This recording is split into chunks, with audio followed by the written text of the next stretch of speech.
sneakerheads and basketball enthusiasts alike. This is the Only Lane, and you're tuned into the sneaker performance review for the KD12s. So we can just hop right into it. You start with the traction, which is actually pretty good.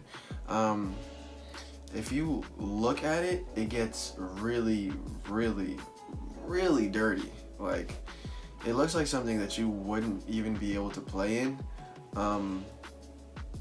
But whatever compound or whatever material they used, it works beautifully. To be honest, I've put in a lot of work in these, a lot, and you'll see that as we go through the review. And it's really a minimal wipe thing. You're not really wiping that often, and I'm telling you, I've put in work into these things. From that, we can get into the support and the lockdown. I think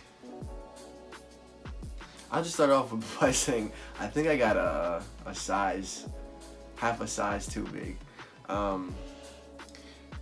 I would recommend going in store and definitely trying it out when I went in store, because that's how I got these. I just walk in store.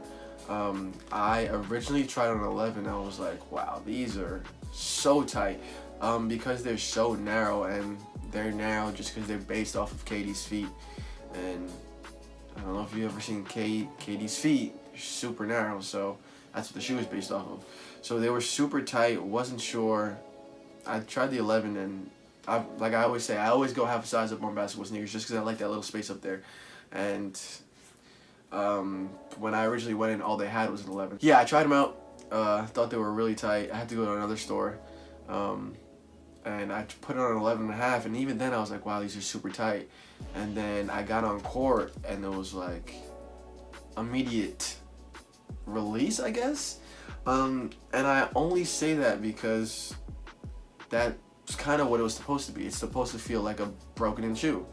You know, with a broken-in shoe, all the materials, as soon as you, all the materials after a while, it's like they're, depending on what material it is, it's like they're one-to-one with your foot. And that's kind of how it felt, like almost immediately. Like as soon as I started making cutting movements, just playing basketball, I could already feel the shoe loosening up, and it kind of felt a little too loose for me. I adjusted to that, not a big deal. I would say go true to size on this for sure though, definitely without a question. Particularly for me though, this little heel, I don't know what you want to call it, I don't know what the heck you call this little thing that they're doing now with the heel extending out like that. It's super comfortable. I did particularly enjoy it because it's real soft in here. You can feel, it feels like kind of like a foam in there. It really responds to the touch. So that was super comfortable, and as well as this. But I think that the combination of this really soft tongue and the heel that's pushed out like that, I didn't feel the lockdown that well, and I'm someone who chokes up his shoes, ties his shoes super tight, and I felt that it moved a little bit too much for me. It wasn't anything that serious, just for me personally. I didn't like the lockdown, and that was particularly on the upper area of the shoe. So from there we can go into material. What you have on here is a mesh-like material, and obviously underneath that mesh they've got the quad axial flywire, which is this these little shiny things under there. It's supposed to feel like a fly trap, not a fly trap, like a finger trap. It's supposed to feel like a finger trap. The more you pull on it, the tighter it gets. I would say I felt that, but to be honest, that's not necessarily true. I didn't really feel it. I don't know particularly what it's supposed to feel like. I did feel in certain situations that did lock down a little bit more, but it wasn't really like a pronounced thing where it's like, oh wow, this is like this brand new technology, feels amazing. I didn't really feel it, to be honest. The mesh does allow for besides that, the mesh does allow for breathability. Besides that, the mesh does allow for good breathability. Is breathability a word? Jesus Christ. Oh, brother, this guy stinks! Besides that, the mesh does allow for good breathability, but it's kind of wore down on me. And I haven't seen anybody else say that, but for me particularly, I know how much I played in the sneaker. It's been almost a month. Let me see how about these? The 6th. Today is the 1st. So yeah, it's been almost a month that I've been balling in these pretty consistently. And it kind of has a rip in it. I'm not sure how I was able to accomplish that. It looks like even that it, I don't know. I'll put a picture on there. I'm trying to show you now. I could be too close, could be too far, I'm not sure. But yeah, it kind of ripped on me. I don't feel the difference. It's not really a major thing for me. I do plan though, since Nike does have that 30-day wear test policy that they have, I'm definitely planning on getting another pair. So we can continue through the materials with this tongue. I was really nervous that that this thing would really soak up the sweat and it smell really bad. But to be honest, I don't know what material this is.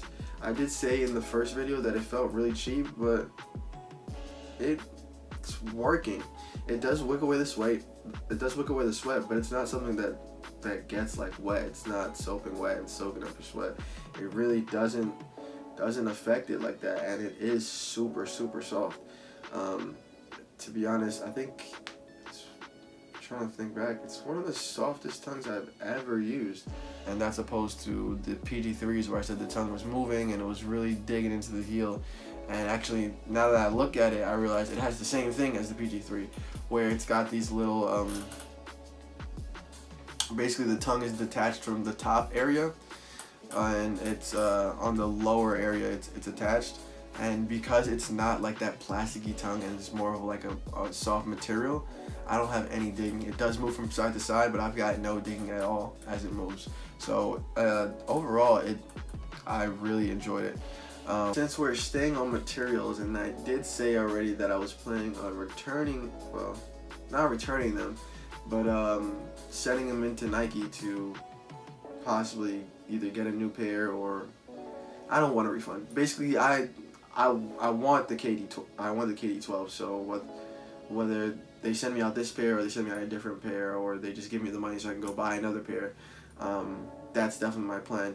But the main reason is not because of the tear and the fly wire there, or the tear in the mesh there. The main reason is this.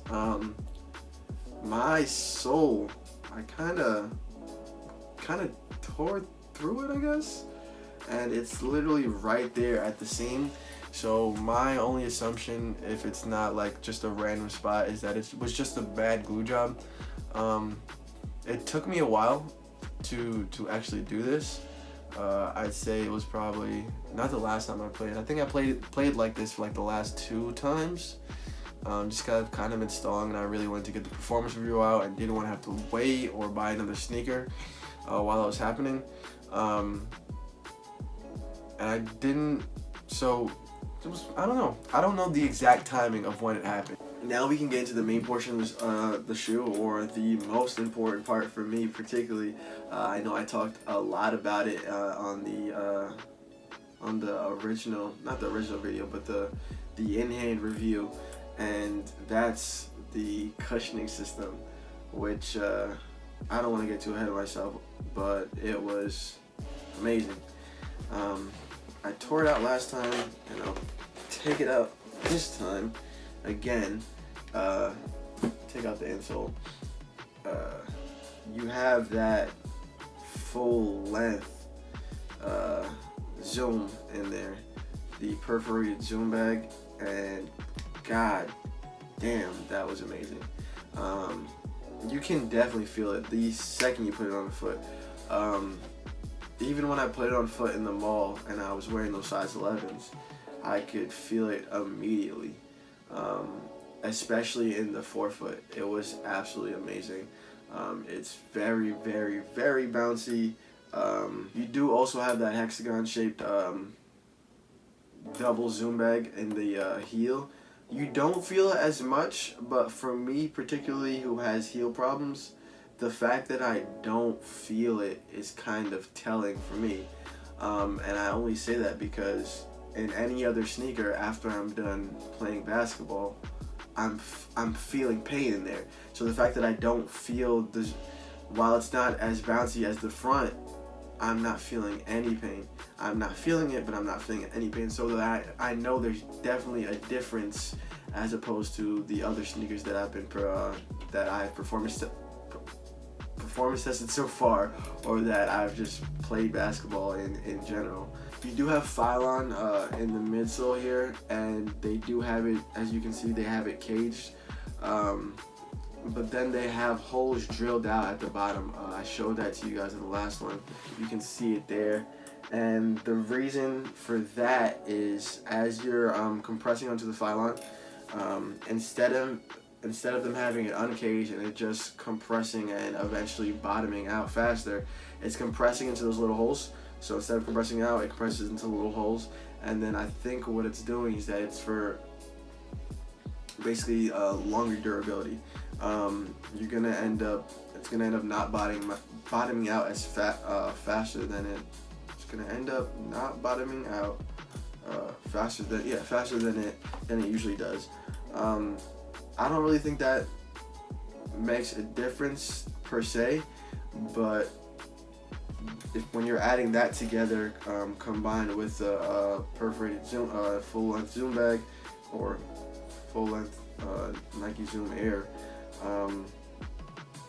it sets up for, in my opinion, one of the top 3 cushions that I have ever played in, ever, without a doubt. It really takes a shoe that could have been just a basic shoe because of what I would say is cheap material, and it really puts it in a high tier of performance sneakers for me in particular. This is right now for me my favorite shoe of the year. Obviously I haven't performance tested every shoe. All I've done is these, the PG3s and the Kyrie, what the fuck number is that? Kyrie 5s? Kyrie 5s, right? Yeah, PG3s and the Kyrie 5s. And for me, this is it right now. I do have a couple of the sneakers that I want to review before that. I know I saw people getting like the bigger YouTubers getting the Pumas. I don't remember which ones they were. I know Fulmer said at the moment that those are his favorite. I really want to see what those are like. I don't know if he's balled in the KD12s yet. I don't recall. But I do want to test those out. I do want to do the Currys just cause it's Curry. And then I also have a surprise for the next video. A sneaker I really didn't expect to get.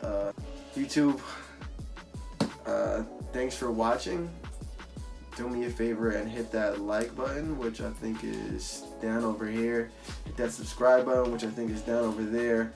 If you guys are liking the content, you are excited for or just want to see my next video, feel free to hit that bell that's down there as well.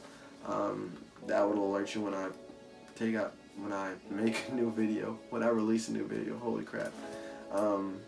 Let me know how you guys feel about the KD12. If you guys have copped them yet. To be honest, I think I still haven't seen anyone balling in these. I ball pretty frequently. I haven't seen anybody ball in them. So let me know if you're going to cop them. Let me know how you feel about them in particular. I'm more excited for the newer colorways. This black and white colorway is kind of boring. But just let me know how you guys feel. This is The Only Land, and thanks for watching. Have a good one. Just real quick, I wanted to add, I forgot that I cut out basically all the basketball scenes, or I didn't even film any basketball scenes for this one. I know that's like a common thing to do in like the sneaker performance review community. I don't know, not that I was necessarily getting bad feedback, but I felt like people were watching the beginning and then like cutting it off. So if you guys enjoyed that or it didn't really bother you, let me know and I'll bring it back. I probably am gonna bring it back anyways for the next sneaker I'm gonna do. I just wanted to test it out, so we'll see how that goes. Anyways, this is The Only Land. Thanks for watching.